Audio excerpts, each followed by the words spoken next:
اعوذ باللہ من الشیطان اللعین الرجیم بسم اللہ الرحمن الرحیم الحمد للہ رب العالمین والصلاة والسلام علی النبی الامی المکی المدنی الخرشی حبیب الہ العالمین اشرف المرسلین خاتم النبیین رحمت للعالمین ابی القاسم محمد اللہم صلی علی محمد وآل محمد وعلی وارث علم النبیین حاکم یوم الدین رئیس العارفین سید الوصیین قائد الغر المحجلین قاتل الکفار والمشرکین قاطع الناکسین والقاسطین مصداق کل شیء احصیناہ فی امام مبین الشجاع الغضنفر خاصم طوبی و صخر میزان الاعمال مخلب الاحوال وجہ اللہ الذی من آمنا بہ امنا نفس اللہ القائمہ اذن اللہ الواعیہ عین اللہ الناظرہ حجت اللہ البالغہ الامام نجم الثاقب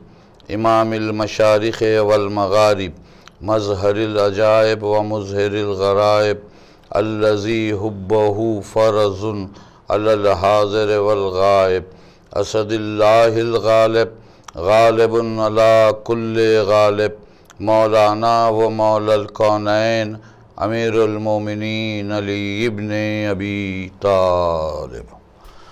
اللہم صلی علی محمد وآل محمد وأہل بیتہ الطیبین الطاہرین المعصومین المظلومین الذین اذہب اللہ عنہم الرجس وطہرہم تطہیرا اللہم صلی علی محمد وآل محمد لعنت اللہ علی اعدائہم اجمعین من یومنا ھذا الی یوم الدین قال رسول اللہ صلی اللہ علیہ وآلہ وسلم فاطمۃ بضعۃ منی۔ عزیزان گرامی، ناظرین اکرام، یہ سلسلہ احتجاج انہدام جنت البقیع سے متعلق ہے، جیسا کہ آپ جانتے بھی ہیں۔ اسی لیے مختلف حضرات مخاطب بھی کریں گے، لیکن یہ کہ جس شہزادی کے مزار کو اور ان کے فرزندوں کے قبروں پر ظلم کیا گیا ہے، آج سے تقریباً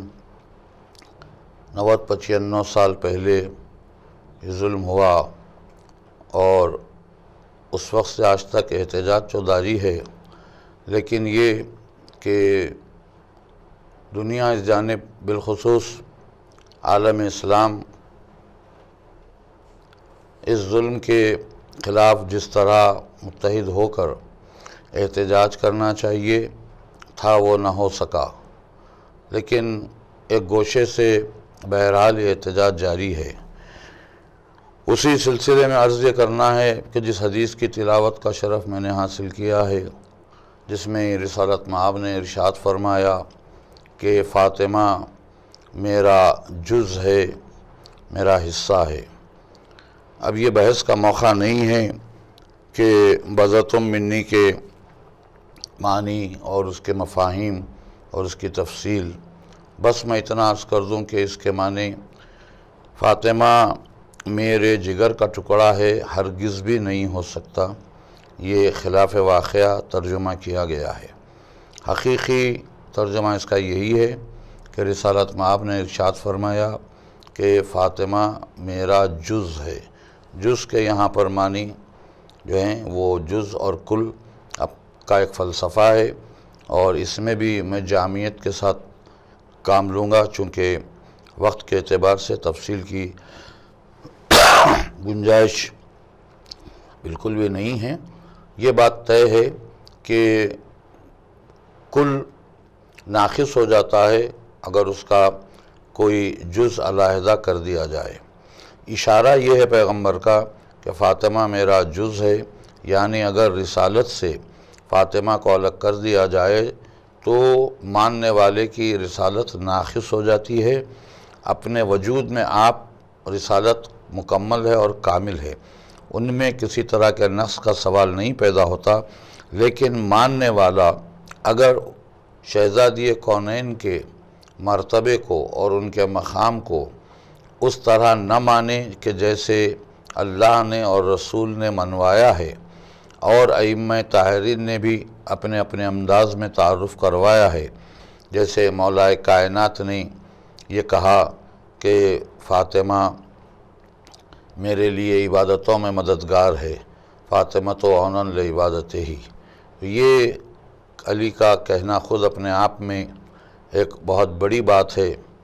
کہ کس طرح شہزادی کے لیے مولا کائنات نے تعارف کروایا۔ اسی طرح پیغمبر اسلام نے یہ کہا کہ فاطمہ میرا جز ہے، تو اب یہاں پر یہ بات طے ہو جاتی ہے کہ جس نے بھی فاطمہ کو اس طرح سے نہیں مانا جس طرح سے منوایا گیا ہے، تو پھر اس کے رسالت کو ماننا بھی نقص کے ساتھ ہے، توحید کا اقرار بھی نقص کے ساتھ ہے، دین و ایمان میں بھی اس کے نقص پایا جائے گا۔ تو یہاں یہ فیصلہ ہو جاتا ہے کہ فاطمہ کو چھوڑ کر نہ دین مکمل ہے، نہ عقیدہ توحید مکمل ہے، نہ ہی عقیدہ رسالت مکمل ہوگا۔ جب کسی کا دین مکمل ہی نہیں ہوگا تو پھر اللہ کی بارگاہ میں اس کی قبولیت کا کوئی سوال ہی پیدا نہیں ہوتا ہے۔ لہذا اگر کوئی یہ چاہتا ہے کہ اس کا دین، اس کا عقیدہ اللہ کی بارگاہ میں قابل قبول ہو، تو لازم ہے کہ عظمت و مقام و مرتبہ شہزادی کونین کا اقرار کیا جائے۔ یہ تو بالکل بھی ایک ایسی بات ہے جو آج تک سمجھ میں نہیں آئی ہے کہ رسالت مآب کا تو بڑا احترام ظاہر کیا جائے اور بڑی فضیلت ان کی بیان کی جائے اور بڑا مقام و مرتبہ ان کا بتایا جائے، اور بالکل دوسری ہی طرف ان کی بیٹی، ان کے لخت جگر، ان کی نور نظر،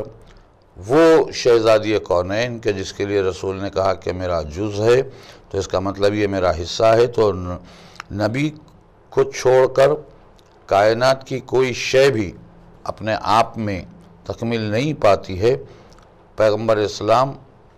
باعث تخلیق کائنات ہیں، تو ہر چیز نبی سے وابستہ ہے، اور نبی کہہ رہے ہیں میں فاطمہ سے وابستہ ہوں، فاطمہ میرا جز ہے، تو یہ بات بالکل بھی عقل میں نہیں سماتی کہ ہر طرح سے نبی کا احترام، نبی کا وقار مانا جائے اور ان کو تسلیم کیا جائے، اور ان کی بیٹی کی طرف سے اتنی لاپرواہی سامنے آئی ہے کہ شہزادی کونین پر ایک تو زندگی میں بھی مظالم ہوئے، ایسے مظالم ہوئے کہ شہزادی کی کمر خمیزہ ہو گئی تھی، وہ ایک الگ پورا موضوع بھی ہے اور پوری الگ اس کا سلسلہ ہے کہ کس طرح سے جلتا ہوا دروازہ گرایا گیا تھا، اور پھر شہزادی کا کیا عالم ہوا۔ بطن شہزادی میں جناب محسن کی شہادت واقع ہوئی، اور پھر اس کے ساتھ ہی مظالم کا جو سلسلہ رہا، اس میں شہزادی نے اپنے بابا کی قبر پہ جا کے کہا کہ بابا آپ کے بعد وہ مصیبتیں ڈھائی گئیں کہ اگر دنوں پہ پڑتی تو وہ راتوں میں تبدیل ہو جاتے۔ تو ایک تو یہ کہ زندگی میں شہزادی کے ساتھ یہ رویہ، یہ سلوک رہا۔ اگر یہ رویہ، یہ سلوک یہودیوں کی جانب سے ہوتا، نصرانیوں کی جانب سے ہوتا، کافرین کی جانب سے ہوتا، مشرکین کی جانب سے ہوتا، تو اس میں کوئی حیرت و تعجب کی بات نہیں تھی، مگر مسئلہ تو یہی ہوا ہے کہ کلمہ گویوں نے یہ ظلم ڈھایا، اور پھر تاریخ گواہ ہے کہ کربلا کے میدان میں نبی کے نواسے پہ خنجر بھی چلا تو اللہ اکبر کہہ کے چلایا گیا، اور وہ بھی کلمہ گو تھے۔ آج تک 1400 برس سے جو ماتم ہو رہا ہے، یہ اظہار غم بھی ہے، یہ احتجاج بھی ہے، جو اللہ ہی کی جانب سے طے کیا گیا ہے، یہ ہمارے اختیار کی بات نہیں ہے۔ اسی طرح شہزادی کونین کے لیے آج بھی جب جو لوگ مدینے جاتے ہیں، زیارتوں کے لیے جاتے ہیں، تو روضہ نبی کی زیارت کو جاتے ہیں، تو جو چیز نظر آتی ہے وہ یہ کہ اس قدر عالی شان روضہ رسول اللہ کا ہے کہ چاہنے والوں نے، نام محمد لینے والوں نے اس روضے کا عالم یہ کر دیا ہے کہ دن کو رات کو دن بنا دیا ہے۔ اتنی روشنی رہتی ہے اور ایسا اجالا رہتا ہے، ایسے اہتمام کیا گیا ہے، اور وہیں پر صحن نبی میں ٹھہر کر اگر آپ دوسری جانب رخ کر کے دیکھیں تو اسی نبی کی بیٹی کا مزار ویران نظر آتا ہے، سنسان نظر آتا ہے، نہ سایہ ہے نہ روشنی ہے۔ تو یہ تضاد جو ہے، یہ اس کا کوئی مسئلہ آج تک سمجھ میں نہیں آیا کہ آخر وہی لوگ ہیں جو نبی کے ماننے والے بھی ہیں، نبی کا نام بھی لیتے ہیں اور روضہ نبی کا اتنا احترام بھی رکھتے ہیں، اور ساری دنیا سے لوگ زیارت کو آتے ہیں، تو وہاں پر نہ کوئی پابندی ہے زیارت کے لیے، نہ جانے کے لیے، اور یہاں جنت البقیع میں زائرین کو جو زیارت کرنا چاہتے ہیں انہیں بھی روکا جاتا ہے، سختی بھی کی جاتی ہے۔ پھر خبریں جو ہیں وہ زیر سماع رکھی ہوئی ہیں، نہ سایہ ہے۔ تو یہ جو بات ہے، یہ اس کا عالم اسلام کے پاس کوئی جواب نہیں ہے۔ مسئلہ تو یہی ہے کہ احتجاج میں یہی کہا تھا، لیکن کبھی کوئی تشفی بخش جواب نہیں ملا۔ کبھی یہ کیوں ہے، یہ کیوں ہونا تھا، اگر ہو گیا، کچھ ظالموں نے اگر ظلم کیا تھا، مزارات کو ڈھا دیا تھا، گرا دیا تھا، عمارت گرا دی تھی، تو اس کی تعمیر بھی ہو سکتی تھی جب فوری، اور جب اگر کلمہ گو موجود تھے، تو یہ کلمہ پڑھتے ہوئے لا الہ الا اللہ محمد رسول اللہ کہتے ہوئے بھی پھر اگر یہ ہو رہا ہے کہ ان خبروں کی جانب کبھی توجہ ہی نہیں دی جا رہی ہے جنت البقیع کی جانب، تو یہ ایک ایسا سوال ہے جو فطری سوال بھی ہے، اور اس کا تعلق مذہب، مسلک وغیرہ سے بھی نہیں ہے۔ حیرت ناک بات یہ ہے کہ نمازیں بھی پڑھی جا رہی ہیں، روزے بھی رکھے جا رہے ہیں، حج بھی کیے جا رہے ہیں، زیارتوں کو بھی جایا جا رہا ہے، تو اس کا مطلب یہ کہ آپ ایک شریعت کو فالو کر رہے ہیں، ایک شریعت پہ آپ عمل کر رہے ہیں۔ تو وہ شریعت جو ہے، اس شریعت میں اور اس کی تعلیمات میں، اس کے اصول میں یہ کئی نہیں ہیں کہ مزاروں کے ساتھ، قبور کے ساتھ بے حرمتی کی جائے، بلکہ اگر کوئی گزر جائے تو میت کا احترام بتایا گیا ہے، اور خصوصیت کے ساتھ میت کا احترام، اس کا تقدس،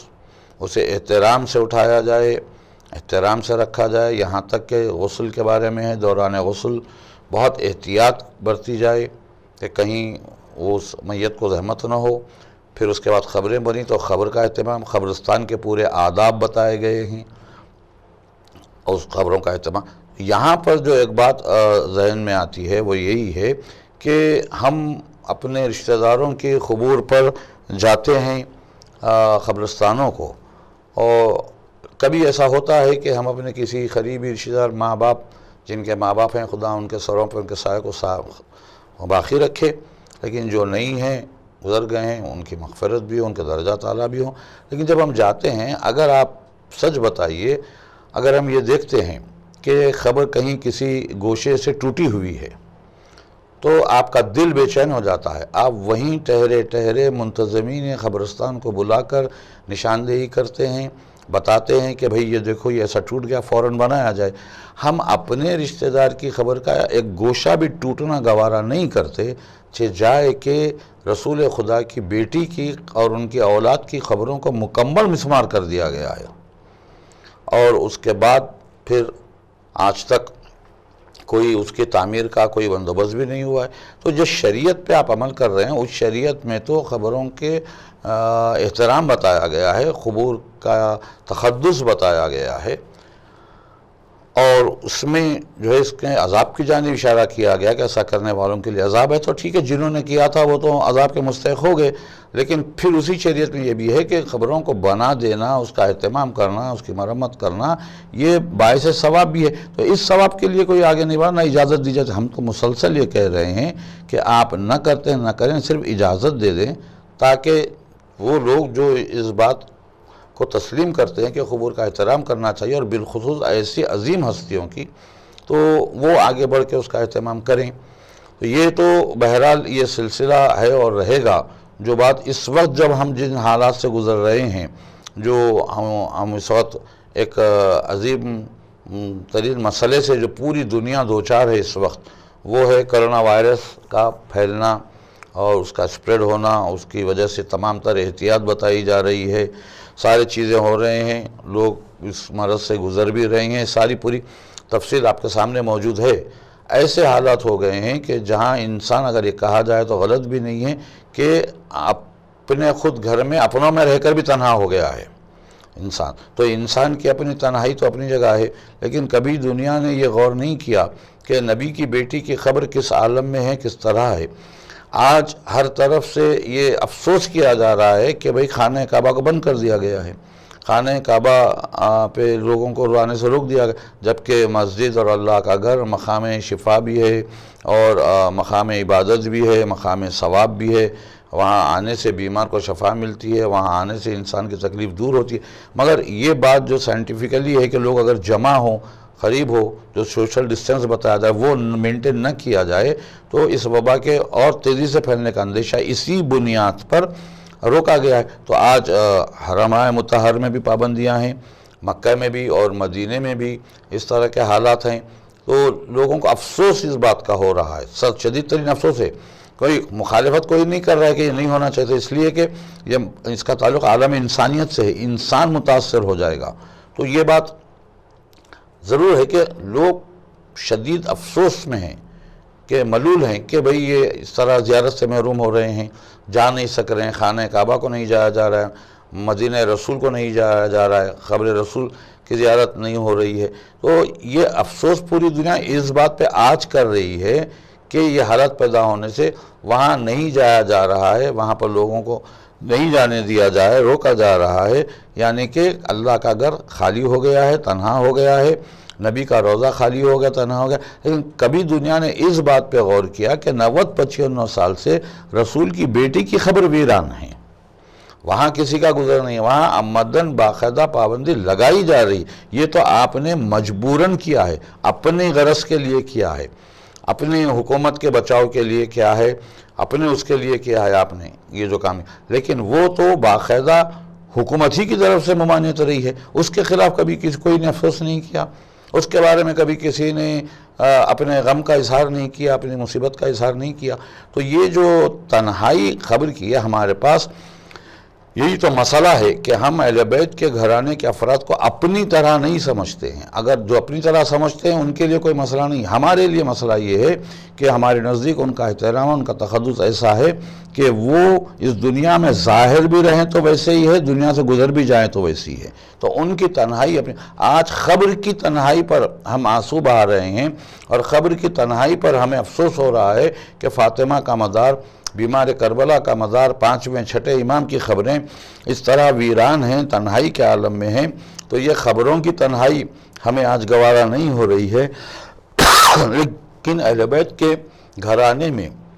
زندگی میں تنہائیوں کا غم خود ایک اپنے آپ میں ایک عجیب موضوع ہے۔ شہزادی کونین پیغمبر اسلام کے بعد اپنے گھر میں رہ کر اتنی تنہا تھی کہ بچے سامنے ہیں، رو نہیں سکتی، علی آئیں تو اپنے آنسوؤں کو برداشت کر لیتی کہ کہیں علی کا دل آزردہ نہ ہو۔ تو یہ اپنے وجود کی، قلب کی تنہائی خود ایک بڑا غم ہے، اور اسی گھرانے میں جو مصیبتیں ہوئی ہیں تنہائی کی اور اپنے تنہا ہونے کی، تو اس میں ایک نام بہت نمایاں آتا ہے، وہ ہے حسین کی بیٹی فاطمہ صغریٰ کا نام۔ وہ بچی جو وطن میں رہ کر بھی غریب الوطن رہی، وہ بچی جو اتنی تنہا رہی کہ قافلہ تو پورا چلا گیا، اور قافلے میں جانے کی بڑی تمنا رہی بچی کو، لیکن جب نہ جا سکیں تو زندگی میں انتظار سمٹ کے آ گیا۔ اور جانے کا جو احساس تھا، انہیں 6 مصروں میں یہ عرض کیا جاتا ہے کہ وہ مسلسل کوشش کر رہی تھی اپنے بابا کو اور اپنی ماں کو منانے کی کہ میں ساتھ جاؤں۔ تو اس میں حضرت انیس نے کہا کہ وہ بات نہ ہوگی جو کہ بچپن میں تھی مادر، ہر صبح میں پی لوں گی دوا آپ بنا کر، دن بھر میری گودی میں رہیں گے علی اصغر، لونڈی ہوں سکینہ کی نہ سمجھو مجھے دختر، میں یہ نہیں کہتی کہ اماری میں بٹھا دو، بابا مجھے فضا کی سواری میں بٹھا دو۔ تو اتنی تڑپ تھی کہ میں ساتھ جاؤں، لیکن جب نہ جا سکی تو زندگی میں انتظار سمٹ کر آ گیا۔ اب تنہائی کا یہ عالم ہے کہ یہ بچی روزانہ گھر سے نکل کے سرے راہ ایک مقام پہ آ کے بیٹھ جاتی تھی جہاں سے قافلے کو رخصت کیا تھا۔ حال تک وہ مقام موجود تھا جسے مقام فاطمہ صغریٰ کہا جاتا تھا۔ حکومت کے مظالم کی زد میں وہ مقام بھی آ گیا، اسے بھی ختم کر دیا گیا، لیکن عرصے دراز تک وہ بچی روز وہاں پر جاتی دن بھر۔ اب آپ سوچیں کہ گھر میں کچھ افراد ہوں بھی، لیکن وہ بچی تو تنہا ہے، وہ تو اکیلی ہے، وہ اکیلی نکل کے دن بھر دھوپ میں بیٹھتی، شام ہوتے ہوتے گھر واپس آتی تو بے ساختہ اتنے بڑے گھر کو ویران دیکھ کر صحن میں خاک پہ بیٹھ جاتی اور آسمان کی طرف دیکھ کے یہی بیان کرتی کہ پروردگار بھرا ہوا گھر قافلے میں ہیں، سفر میں ہیں، میرے قافلے والوں کی خیر ہو۔ تو یہ انتظار تھا۔ تو یہ جو میں عرض کر رہا ہوں آپ کو تنہائی، یہ بڑا عجیب غم تھا اس بچی کا، لیکن جب قافلہ واپس آیا تو اتنا انتظار کے بعد تو بچی کو خوش ہونا چاہیے تھا کہ چلو قافلہ آ گیا ہے، اب تو ملیں گے، گلے شکوے دور ہوں گے، پوچھیں گے کہ بھئی ہمیں جا کر بھول گئے، ہم کو یاد نہیں کیا، ہمیں یاد نہیں رکھا، ہمیں بلایا نہیں، وعدہ کیا تھا، یہ ساری چیزیں تھیں۔ لیکن جب قافلہ آیا تو یہ بچی کی محبت کا رخ بدل گیا۔ اب یہ بچی نے کہا کہ نہیں، میں اب نہیں جاؤں گی استقبال کو، روز تو جاتی تھی، آج نہیں نکلوں گی، اس لیے کہ ان قافلے والوں نے مجھے بہت تڑپایا ہے، بہت رلایا ہے۔ اب میں دیکھتی ہوں کہ میرے لیے کون تڑپے گا، میرے لیے کون کیسے آنسو بہائے گا۔ تو یہی جذبہ عرض ہے اور آپ کی زحمت تمام ہے کہ یہ بچی تڑپتے ہوئے یہ کہہ رہی تھی کہ اب قافلے والے آئیں گے تو میں یہ دیکھوں گی کہ میرے لیے کون کیسے تڑپتا ہے۔ کہ وہ بولی پیشوائی کو موجود ہوں مگر، ہے خزد چھپ رہوں کسی گوشے میں بیٹھ کر، اکبر تلاش میں پھریں آواز دیں پدر، اصغر بھی گھٹنیوں مجھے ڈھونڈے ادھر ادھر، جب سب کہیں کہ مر گئی چھٹتے ہی آپ سے، ہنستی ہوئی میں آ کے لپٹ جاؤں باپ سے۔ یہ جذبہ تھا، مگر جب ملاقات ہوئی اب تو اس بچی نے دیکھا کہ نہ بابا ہے، نہ بھیا ہے، نہ چچا ہے، نہ علی اصغر ہے، جھولا بھی خالی ہو گیا۔ یہ بچی کا انتظار قیامت تک انتظار ہی رہ گیا، یہ بچی کی تنہائی ہمیشہ کے لیے تنہائی رہ گئی۔ سیعلم الذین ظلموا ای منقلبین ینقلبون۔ سلام اللہ علی المرسلین والحمد للہ رب العالمین۔ ربنا تقبل منا انک انت السمیع العلیم۔